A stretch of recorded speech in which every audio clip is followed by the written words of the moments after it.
Жактоочу Алмазбек Атамбаев эгерде мени соттук отурумга күчтөп алып барышса, анда мен ачкачылык жарыялайм деди. Бүгүн 14 октябрда 1-Май райондук сотунда Кримтөбөл Азиз Батукаевдин мыйзамсыз бошотулушу боюнча соттук алдын ала уктуруу өтмөк. Бирок бул жолу да мурдагы президент Алмазбек Атамбаев соттук отурумга келүүдөн баш тарткандыктан алдын ала уктуруу дагы жылдырылды. Жактоочу Замир Жошев Алмазбек Атамбаев эгерде мени соттук отурумга күчтөп алып барышса, анда мен ачкачылык жарыялайм деди. Азыркы учурда мурдагы президенттин кан басымы да түшүп кеткен деди. Буга чейин 11 октябрда өткөн соттук отурумга Алмазбек Атамбаев келүүдөн баш тарткандыктан алдын ала уктуруу 14 октябрь саат 14:00 жылдырылган эле. Куран китебин кыргыз жаранына $150,000 сатмакчы болгон өзбек жараны кармалды. Куран китебинин нускасын бухаралык жаран Кыргыз өлкөсүнүн жаранына сатууну көздөгөн. Бул тууралуу Өзбекстандын маалымат булактары жазып чыкты. Фергана областынын коопсуздук боюнча мамлекеттик кызматы $150,000 Куран китебин сатууну көздөгөнүн тастыктаган. Бухаранын тургуну Фарух Шарапов Фергана областына Куран китебин алып келип, таанышына китепке кардар таап берүүсүн өтүнгөн. Алар биргеликте китепти сатып ала турган кардарды Кыргыз өлкөсүнөн табышкан. Кардар менен болгон жолугушуу эки өлкөнүн чек арасына жакын жайгашкан Симен кыштагында чай үстүндө болгон. Сүйлөшүүлөрдүн жүрүшүнүн жыйынтыгында Фарух Шарапов $150,000 Кыргыз жаранынан алгандан кийин айланма жол менен китепти Кыргыз өлкөсүнө жеткирип берүүсү керек болгон деп айтылат билдирүүдө. Маданият министрлигинин экспертизасынын корутундусунда 17 кылымда жазылган текстти формага Юсуп Сахок келтиргени жазылат. Кийин Куран китеби жаңыланган, кол жазма баалуу болгондуктан аны башка өлкөгө чыгарууга тыюу салынган. Ыйык китеп Өзбекстандын мамлекеттик музейине өткөрүлүп бериле турганы белгилүү болду. Ал эми китепти сатууну көздөгөн жаран катуу өкүнүп жатканын билдирген. Бишкекте айдоочу милиция кызматкерлеринин огунан жаракат алды. Жол эрежесин бузуп, рулда телефон менен сүйлөшүп бара жаткан айдоочуга милиция кызматкерлери ок чыгарууга аргасыз болушкан деп Ички иштер министринин жол кыймылы коопсуздугун камсыздоо башкы башкармалыгынан маалымат таратты.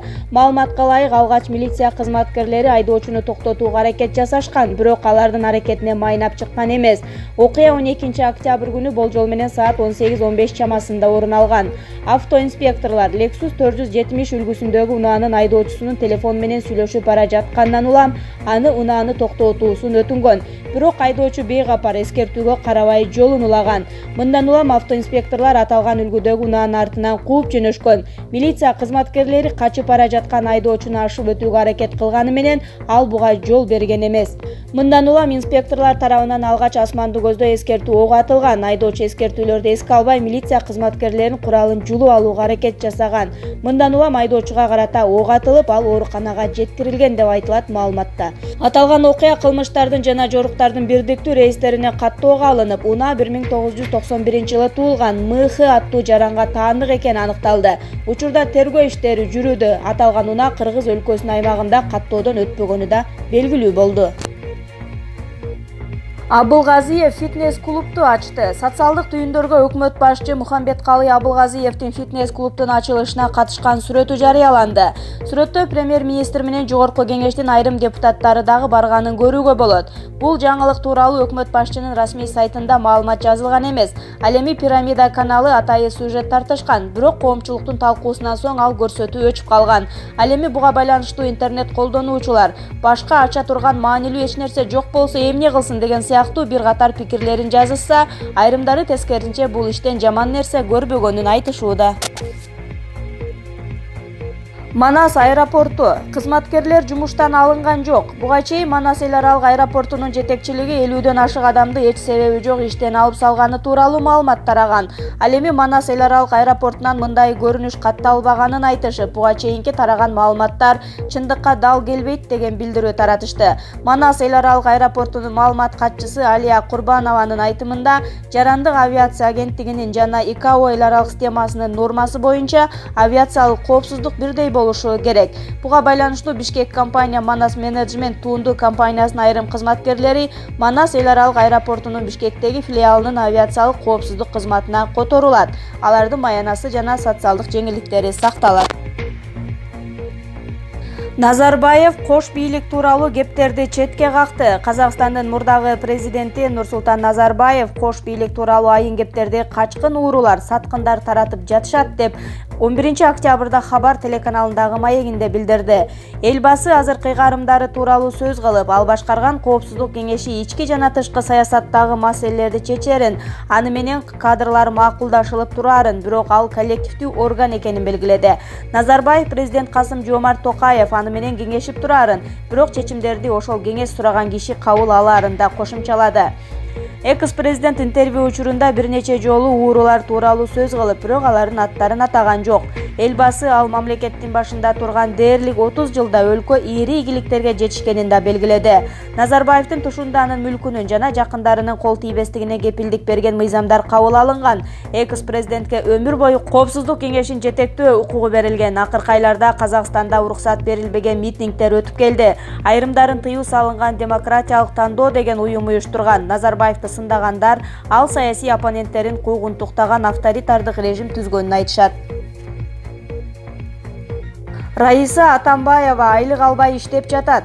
Кыргызстандын мурдагы президенти Алмазбек Атамбаевдин мүлкү камакка алынды. Бул тууралуу анын жактоочусу Сергей Слесарев билдирди. Анын айтымында Атамбаевдин ар бир буюму камакка алынган. Жубайы Раиса Атамбаеванын айлыгы да камакта. Атамбаевдин мүлкүн камакка алуу мыйзамсыз. Анын мүлкү кол тийбестикке ээ болуп кайтарылып турушу керек. Жумабеков плюс кылбай эле минус кылып жатат. Жогорку кеңештин спикери Дастан Жумабековдун чала сабаттыгына көптөн бери күбө болуп келебиз. Анын Казакстанга болгон акыркы визити биздин өлкөнү бир топ эле уяткарып койду окшойт. Ошентсе да бети кызарып уялып койбогон неме экен чиркен. Анын айынан бийликке да бир топ сын пикирлер айтылууда. Балким ал азыркы бийликке таластан аброй алып берем деп жаткандыр. Эгер антсе терең жаңылышат. Таласта Жумабековду эмес, Эл Бабановду колдойт. Парламенттик шайлоодо Дастан мырза канча пайыз менен келерин көрө жатарбыз. Ошол себептүү бийлик Жумабековго окшогон дардаңбайлардан тазаланышы керек. Бул тууралуу Ачык Саясат гезити жазып чыкты. Пара алган чиновник айып пул менен чектелсе, албаганы абакта чирийби? Укук коргоо сот органдарынын ишине таң калып бүтө албайсың. Аларда пара алып анын пайызын бөлүшсөң кутуласың, бербей койсоң ак болсоң да тутуласың деген саясат башкы негиз болуп алгандай. Буга бир эле мисал, мурдагы автотранспортту каттоо жана айдоочулук күбөлүк берүү департаментинин Бишкек шаардык бөлүмүнүн мурдагы башчысы Насырбек Алмаматов кече жакында Бишкек шаардык сот тарабынан 3 миллион 300 миң сом айып пул төлөй турган болуп кутулуп кетти. Болбосо ага карата бир 12 жылга эркинен ажыратуу боюнча райондук соттун чечими чыккан эле. Мындан улам коомчулук арасында нааразы пикирлер күч алып келет. Арасында аттуу баштуу саясатчылар, мурдагы чиновниктер кырдаалды башка жакка, тагыраагы учурдагы бийликке каршы бургусу келгендер дагы байкалууда. Эске сала кетсек, Насырбек Алмаматов 2018-жылдын 2-ноябрында кармалган. Ал автоунааларды каттоо иштеринде айдоочулук күбөлүк берүүдө коррупциялык схема түзгөнүн УКМК билдирген. Тергөөнүн версиясы боюнча Алмаматов автомектептерден акча алып турчу. Ал тургай атайын видео тасманы да жарыялашкан. Андан сырткары Алмаматов Камила Дүйшөбаеванын өлүмү боюнча чуулгандуу кылмыш ишинде дагы негизги күбө. Ошто отказчилик жолу менен алынып келинген 1890 даана уюлдук аппарат табылды. Бул тууралуу мамлекеттик бажы кызматынан кабарлашты. 4-октябрь күнү бажы кызматынын өкүлдөрү чек арадан Honda Step вагон үлгүсүндөгү унааны токтотушкан. Аны тинтүү учурунда салон менен багаждан уюлдук аппараттар табылган. Айдоочунун жанында товар учунда документтери болгон эмес. Жүктүн баасы 1 миллион 540 миң сом деп бааланды. Учурда сотко чейинки териштирүү иштери жүрүп жатат. 2 рет Атамбаевдин каарына калып, Кашкар Жунушалиев тууралуу жети факты. Жакында эле коомчулук министр Жунушалиевдин отставкасын талап кылып чыкты. Бирок ага каршы туруп, өлкөнү башкы милиционерин коргоп чыккандар да болгон. Кыргызстандыктардын талашына анын орун басары Курсан Асановдун жумуштан бошотулушунун мыйзамдуулугу түшкөн. Эскерте кетсек, Асанов Алмазбек Атамбаевди багынтып берүүгө көндүргөн эле. Спутник Кыргызстан окурмандарга укук коргоо мекемесинин жетекчиси эмнеси менен элдин жадында экенин карап көрдү. Сыйлыктары: Кашкар Жунушалиев 2-даражадагы күжүрмөн кызмат өтөгөндүгү үчүн медалы менен сыйланган. Бирок бул сыйлык качан, ким тарабынан берилгени тууралуу маалымат эч жерде жок. Айсулуу Жунушалиева курал жана кылмыш иши. Кашкар Жунушалиевке 2011-жылы ички иштер министринин башчысынын орун басары болуп турган кезинде өз кызы Айсулуу Жунушалиевага курал сатууга мыйзамсыз лицензия бергендиги үчүн кылмыш иши козголгон. Кызы эл аралык борбору жоопкерчилик чектелген коомун жетектеген. 2011-жылдын 10-февралында жарандык кызматтык курал жана аларга оқ-дары сатуу менен алектенүүгө, ошондой эле пиротехникалык каражат жана буюмдарды ташып келүү, сатууга лицензияларына тийиштүү арыз тапшырылбастан мамлекеттик төлөмсүз жоопкерчилик чектелген коомдун ишмердигинин шарттары белгиленген талаптарга аталган жоопкерчилик чектелген коомдун ишмердигинин шайкештиги боюнча эксперттик корутунду сурабастан кол койгону аныкталган. Ошол убакта министрлер кабинетин жетектеген Өмүрбек Бабанов Жунушалиевди тергөө аяктаганча кызматынан убактылуу четтеткен. Бул ишти Баш калаанын 1-май райондук соту бир нече ай караган. Сот Адылбек Субанкулов жагдайдын өзгөрүшүнөн улам кылмыш жоопкерчилигинен бошотуу менен ишти токтоткон. Кийин Бишкек шаардык соту бул токтомду жокко чыгарып, милиционердин аракеттеринде кылмыш курамы болбогондугуна байланыштуу ишти токтоткон. 2016-жылдын 31-майында Кашкар Жунушалиев кызы лицензияны февралда алганын, ал эми апрелде соода жайы ижарага берилгенин, дүкөн иштебей, бир да курал сатылбаганын, мамлекетке жана калкка зыян келтирилбегендигине байланыштуу бардык соттук инстанцияларда иш токтотулганын билдирген. Атамбаев Грузиянын президентинин көзүнчө Жунушалиевке эскертүү берген. 2016-жылдын октябрында ошол кездеги президент Алмазбек Атамбаев Грузияга мамлекеттик сапары менен барган. Сүйлөшүүлөрдөн кийин ал Грузиянын мамлекет башчысы Георгий Маргвелишвили менен бирге министрлер жана ЖМК өкүлдөрүнүн алдында сөз сүйлөгөн. Залда ошол убактагы ички иштер министринин жетекчиси Кашкар Жунушалиев да отурган. Атамбаев башка милиционерди сынга алып, тажрыйба топтоого кеңеш берген. Бүгүн мен биздин ички иштер министрибизге эскертүү бердим. 5 жыл ичиндеги 3-чү министр, бирок Кыргызстанда дагы деле бир министрликтин иши оңол элек. 1 жыл убакыт берем, урматтуу Кашкар Жунушалиев, генерал. Бирок ийимдеги аткаминерлер башка структурадагыларга караганда эси жогураак ойлойм, үйрөнүш керек деген Атамбаев. Атамбаевдин экинчи рет сындашы 2016-жылдын соңунда күч органдарына жаңы батирлерин ачкычын тапшырып жатып, мурдагы президент кампалардагы курал жарактын уурдалышы боюнча сын айтып, ИИМ жетекчисинин кесиптик жөндөмүнө күмөн жараткан. Эгер Кашкар күч органдарын тазалай албаса, өзүм тазалап чыгам. Келем иштер арыбак ар жерде бар. Ал тургай алар 7-кабаттагы президенттин бөлмөсүндө да отурушкан. Кампалардагы ички иштер министрин жетектеп же бөлөк структураларда отурган келем иштердин айынан милиционерлерибиздин эмгеги унутта калтырбоого тийишпиз деп сүйлөгөн Атамбаев. Бурулайдын өлүмү боюнча кырдаал. Бурулай турдалы кызын былтыр 27-майда ала качышат. Милиционерлер кызды ала качып баратышкан унааны Сосновкадагы посттон токтотуп, Бурулай жана 2 жигит Жайыл райондук ички иштер бөлүмүнө жеткиришет.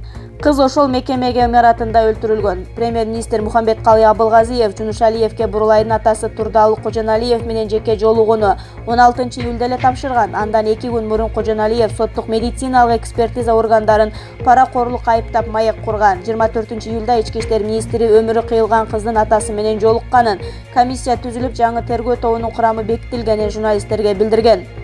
Спутник Кыргызстандын кабарчысы Бурулайдын атасына бул туурасында кайрылганда, ал киши министрдин жолугушу боюнча айткандарын төгүндөгөн. Кийин Жунушалиев Кожоналиев менен орун басары жолукканын айтып актанган. Премьер-министр мага Кожоналиев менен жолугушууну табыштаганды иш сапарда элем. Кайтканымда аны жолугушууга чакырдым. Жактоочусу же бош эмеспи же башка себептерденби айтор баш тарткан деген министр. Бурулайдын атасы Спутник Кыргызстандын кабарчысына мени бир жолу чакырышты. Жактоочу менен бирге барайын десем, бирок ал ошол күнү бош эмес экен. Андан кийин чакырышкан эмес, бирок министр менен жолугушуудан эч качан баш тарткан эмесмин деп билдирген Кожоналиев. ИИМ ардагерлери Жунушалиевди коргоп чыккан. 2019-жылдын сентябрь айында социалдык тармактын колдонуучулары Кашкар Жунушалиевдин отставкасын талап кыла башташкан. Ошол маалда Вечерний Бишкек интернет басылмасына өзүн запастагы полковник деп тааныштырган Эмиль Базаркулов баштаган ардагерлердин тобу кайрылган. Алар Жунушалиевди коргоп, анын өз ишин мыкты билгендигин айтып, ИИМди башкарышы керек дешкен. Базаркуловдун айтымында азырынча Кыргызстанда Жунушалиевди алмаштыра ала турган адам жок.